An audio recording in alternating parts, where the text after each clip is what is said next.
Good morning, praise the Lord. கர்த்தர் நல்லவர், அவர் கிருபை என்றும் உள்ளது. இந்த காலைவெளியிலும் உங்கள் அன்பு சகோதரன் காட்மன் மோசஸ் அன்போடு கூட உங்களை வாழ்த்தி ஆசீர்வதிக்கிறேன். புதிய நாளிலும் புதிய கிருபை நாளே கர்த்தர் உங்களை நிறைத்து ஆசீர்வதிப்பாராக. பழைய பாடலை என்னோடு இணைந்து பாடுங்கள். தேவநாமம் மகிமைப்படட்டும்.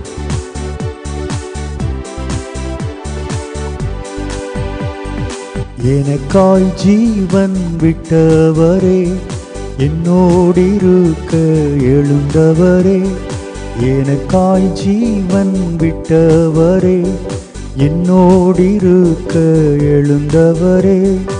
என்னை என்றும் வழி நடத்துவாரே, என்னை சந்திக்க வந்திடுவாரே. என்னை என்றும் வழி நடத்துவாரே, என்னை சந்திக்க வந்திடுவாரே. ஏசு போதுமே போதுமே, ஏசு போதுமே போதுமே. எந்த நாளிலுமே என் நிலையிலுமே, எந்த வாழ்வினிலே ஏசு போதுமே.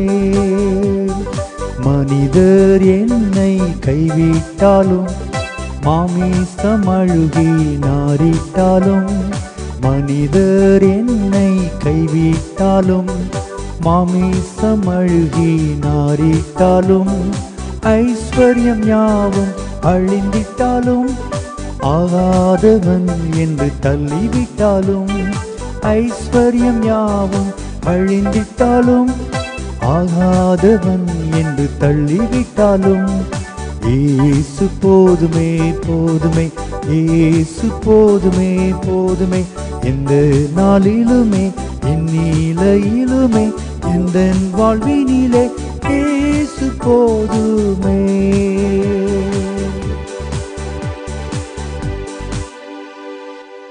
என் அன்பு தேவனுடைய பிள்ளைகளே, இந்த பழைய பாடலை பாடும் பொழுது எனக்கு யோபுடைய ஞாபகம் அதிகமாய் வருகிறது. மனிதர் என்னை கைவிட்டாலும், இன்னைக்கு யோபுவை போல பாடுகள் நடுவிலே, உபத்திரவத்தின் நடுவிலே எவ்வளவோ கர்த்தருடைய பிள்ளைகள் நடந்து போகிறதை நான் அறிந்திருக்கிறேன், நான் பார்த்திருக்கிறேன். மனிதர்களால் கைவிடப்பட்டவர்கள். அன்று யோபுவை எல்லாரும் கைவிட்டார்கள். சொந்த மனைவி கூட சொல்லுகிறாள், ஆறுதலாய் இருக்க வேண்டிய மனைவி, வாழ்விலும் தாழ்விலும் சுகத்திலும் சுகவீனத்திலும் கூட இருப்பேன் என்று வாக்கு கொடுத்த மனைவி சொல்லுகிறாள், இன்னும் ஏன் உத்தமத்தில் உறுதியாய் இருக்கிறீர்? கர்த்தரை தூஷித்து ஜீவனை விடும் என்று கடிந்து கொண்டதை நாம் பார்க்கிறோம். இதனுடைய பிள்ளைகளே, ஆறுதல் இல்லாமல் ஒருவேளை நீங்கள் இருக்கலாம். மனிதர்கள் உங்களை கைவிட்டு இருக்கலாம், நம்பினவர்கள் உங்களை கைவிட்டு இருக்கலாம், நீங்கள் நேசித்தவர்கள் உங்களை கைவிட்டு இருக்கலாம், உங்கள் உறவுகளால் நீங்கள் கைவிடப்பட்டிருக்கலாம், உங்கள் நண்பர்களாலே நீங்கள் கைவிடப்பட்டிருக்கலாம். ஆனாலும் கூட இந்த காலவெளியில் இயேசு ஒருவர் போதும் என்று சொல்லுங்கள். இரண்டாவது, மாமிசம் அழுகி நாரிட்டாலும், அன்றைக்கு யோபுவின் உச்சம் தலைமுதல் உள்ளம் கால்வரை கொடிய பருக்களாலே சாத்தான் வாதித்தான். ஐயோ, ஒரு அருகிலே போக முடியவில்லை, அவ்வளவு புண்கள் கொப்புளங்கள், அதிலிருந்து சீல் வடிந்து கொண்டிருக்கிறது. நாற்றம் எடுத்து பரிதாபமாய் ஒரு ஓட்டை எடுத்துக்கொண்டு அவர் அமர்ந்து சொரிந்து கொண்டிருந்தார் என்று வேதம் நமக்கு சொல்லுகிறது. தேவனுடைய பிள்ளைகளே, ஒருவேளை நீங்களும் கூட வியாதி நிமித்தம் எல்லாராலும் புறக்கணிக்கப்பட்டு நமக்கு செலவாகி விடுமை என்று உறவுகள் ஓடி மறைந்திருக்கலாம். அல்லது இனி இவனால் ஒரு புரோஜனம் இல்லை, இனி இவளால் ஒரு புரோஜனம் இல்லை என்று படுத்த படுக்கையாய் இருக்கிறாள், இவள் எப்பொழுது சாவாள் என்று உங்களுடைய மரணத்திற்காக கூட ஜனங்கள் காத்து கொண்டிருக்கலாம். இந்த நேரத்திலும் நீங்கள் சொல்லுங்கள், இயேசு ஒருவர் எனக்கு போதும். மூன்றாவது பார்க்கிறோம், ஐஸ்வர்யம் யாவும் அழிந்திட்டாலும். யோபுவுடைய பெரிய ஐஸ்வர்யம் அவனுடைய 10 பிள்ளைகள். அந்த 10 பிள்ளைகளும் ஒரே நாளிலே மரித்து போனார்கள். அதற்கு பிறகு அவனுடைய ஆஸ்திகள் எல்லாம் அவனை விட்டு பறிபோயிற்று என்று வேதத்தை நாம் வாசிக்கிறோம் அல்லவா? அப்பொழுதும் யோபு சொன்னார், கர்த்தர் ஒருவர் எனக்கு போதும். அதே போல நீங்கள் ஒருவேளை பல காரியங்களை இழந்திருக்கலாம், பணத்தை இழந்திருக்கலாம், அவசரப்பட்டு ஏமாந்து போய் உங்கள் சொத்துக்களை இழந்திருக்கலாம், உங்கள் வீட்டை இழந்திருக்கலாம், உங்கள் ஐஸ்வர்யங்களை இழந்து கண்ணீரோடு கூட நீங்கள் இருக்கலாம்.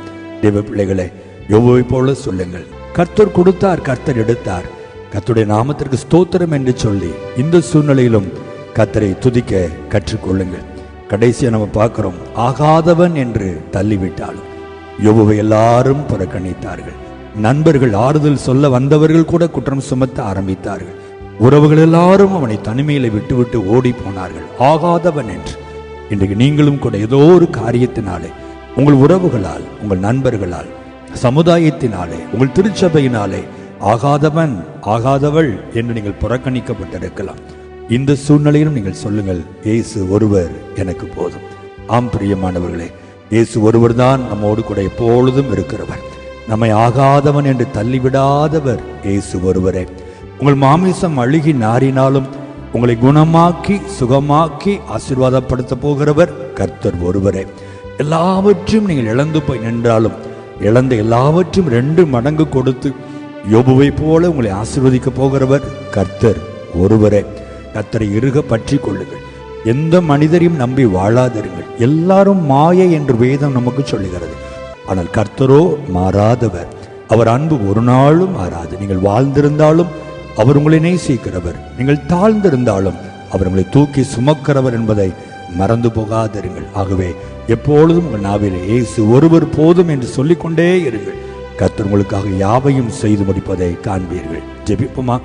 நல்ல ஆண்டவரே, தகப்பனை, இப்படிப்பட்ட சூழ்நிலையில இன்றைய காலை வேளையில இந்த செய்தியை கேட்கிற எந்த தேவ பிள்ளைகள் இருந்தாலும் கர்த்தருடைய வலதுகரம் அவர்கள் மேல் அமருவதாக.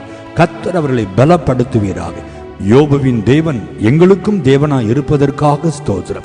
அல்லேலூயா. யாரெல்லாம் எதையெல்லாம் இழந்து கண்ணீரோடு கூட அநாதைகளைப் போல கைவிடப்பட்டு இருக்கிறார்களோ, இன்றைக்கு கர்த்தர்களை தேற்றி பலப்படுத்தி மீண்டும் உயர்த்துவீராக. பிள்ளைகள் சோர்ந்து போகாமல், தளர்ந்து போகாமல், இயேசு போதுமே என்று எப்பொழுதும் தங்கள் நாவிலே ஆண்டவர் உம்மை அறிக்கையிட்டுக் கொண்டே இருக்கட்டும். உம்மை மட்டும் நம்பி வாழ பிள்ளைகளாக எங்களுக்கு நீர் கிருபை தரும்படி ஜெபிக்கிறேன்.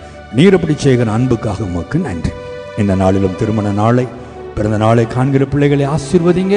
உம்முடைய நாமத்தை நீர் மகிமைப்படுத்தும். இயேசுவின் நாமத்தில் ஜெபிக்கிறோம் நல்ல பிதாவே. ஆமென், ஆமென், ஆமென்.